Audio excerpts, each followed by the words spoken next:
Now, if you've ever wondered what you could do with your plastic chocolate box after Christmas, then stay with me and see what I can create.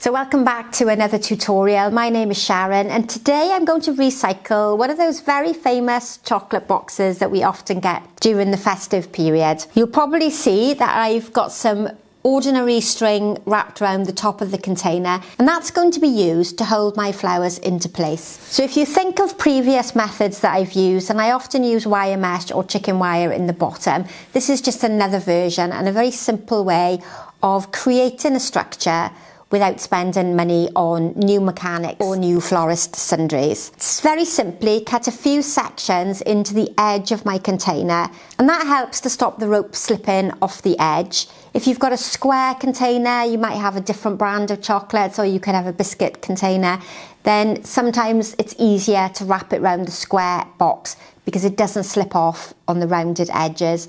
But that just adds that bit of extra security, so I know that when I place my flowers into this structure, it's not all going to fall apart. Now, to cover the edge of the box and to give it a more distinctive and more natural approach, I'm going to use some cork. Now, you might not realise that you can buy cork in this manner, but lots of florist supplies will sell lengths or a roll of cork just like you would buy ribbon. And what I'm going to do is to attach that, probably with hot glue, to the outside of my container. And if you haven't got a cork like myself, you could use some wide ribbon, fabric. I've even used offcuts of the linoleum flooring that you can often get. Sometimes we might replace the bathroom floor or the kitchen floor.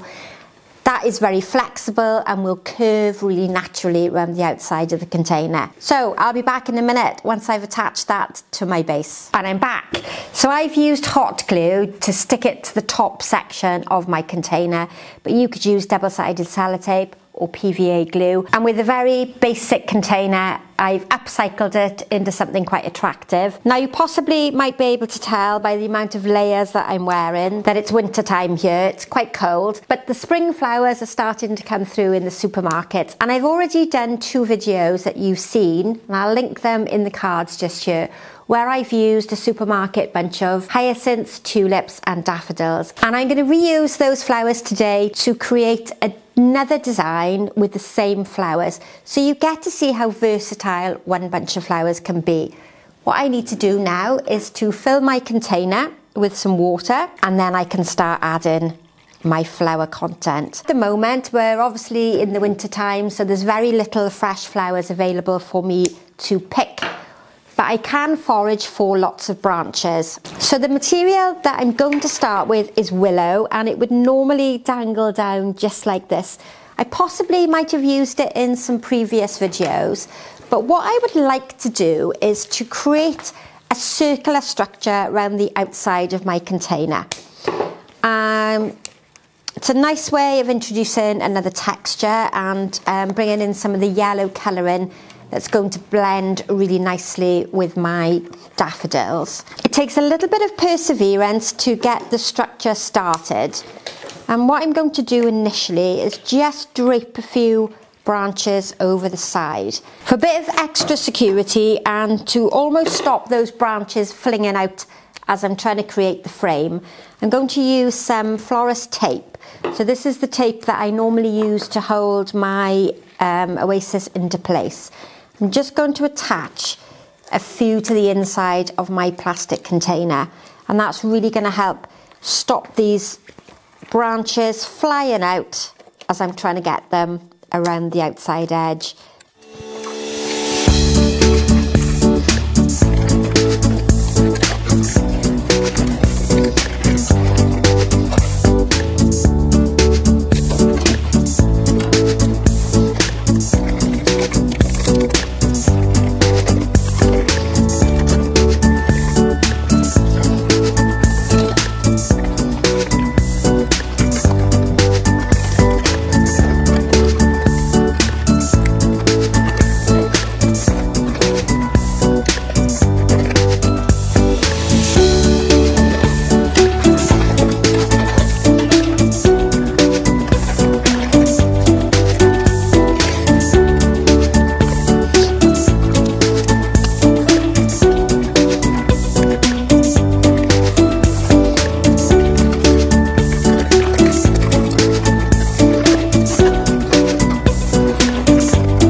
you might have noticed some swear words during that speeded up part of the video. But we end up with a construction just like this. Lots of lines making your eye swirl around the container. And it's given me quite a novel way of holding my flowers into place. Now what I'm going to do is use the spring flowers. I'm going to follow the curves of the willow on the outside. Now I've taken the water back out of the container, and what that will help me do is to tilt it forward for you to see how the design is coming together. So I'm almost using that willow structure to hold my flowers into place. And they're going to swirl around the outside, following that lovely shape that I spent ages creating. If you've got florist wire at home, you can also add that in to give you a bit of extra stability. But for a moment, I'm going to follow that sort of curved shape around the container. Now the daffodils don't have as much flexibility in them as the tulips, but I can still arrange them through the structure of my willow around the outside, following in that lovely pattern. Now lots of the spring flowers, including the daffodils, aren't great lovers of floral foam, so if you can avoid arranging them in floral foam, they do last a lot better. They much prefer clean water than they do being clogged up with floral foam. And I'm going to continue until I don't have any more daffodils left, just really to inspire you to have a little go. So any branches that you might have that have some flexibility in them, you might have dogwood in the garden, which has a lovely red colour into it. You could also have dogwood in this yellow colour as well. If you're a flower arranger that's been arranging flowers for a while, you might have Midelino canes that were very fashionable a few years ago. And they would work just as well in this particular design. And that's the blue colouring of my hyacinths. So again, we'll show you how that's coming together. Now I'll introduce the alder that we've seen a lot of. And you might be a bit fed up of seeing the alder and the catkins and those type of flowers, but because it's the springtime, it's the best time to show them off. And once the summer months come, there won't be anything like this available.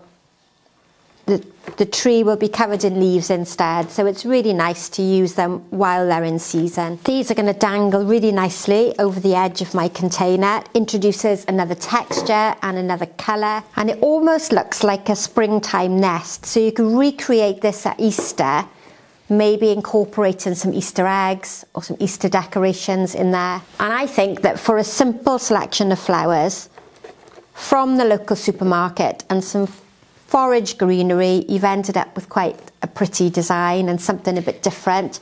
This would look fabulous in the centre of a table. Something that creates lots of interest and lots of textural quality.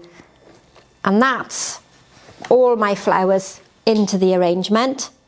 Now I can still see a small amount of the string in the base, and I'm going to aim to cover that with some foliage. This time I'm going to use some short pieces of the camellia. It's a lovely glossy leaf, and I don't want to overcrowd the centre because there's a lot of interest going on at the base. 3 or 4 pieces there in the middle are really all I need. Quite short pieces tucked down low so that I'm hiding any string that hasn't already been covered by the flowers. And that is all I'm going to do in that arrangement. So all I need to do now is fill it with water and place it in the centre of a table. So don't forget, if you're really enjoying these tutorial videos, then please subscribe to the channel. Hit that notification bell so that you know every time I upload a new tutorial. Pop back and have a look at the 2 arrangements that I've made previously with the same quantity of flowers. And as ever, thanks for watching and goodbye for now.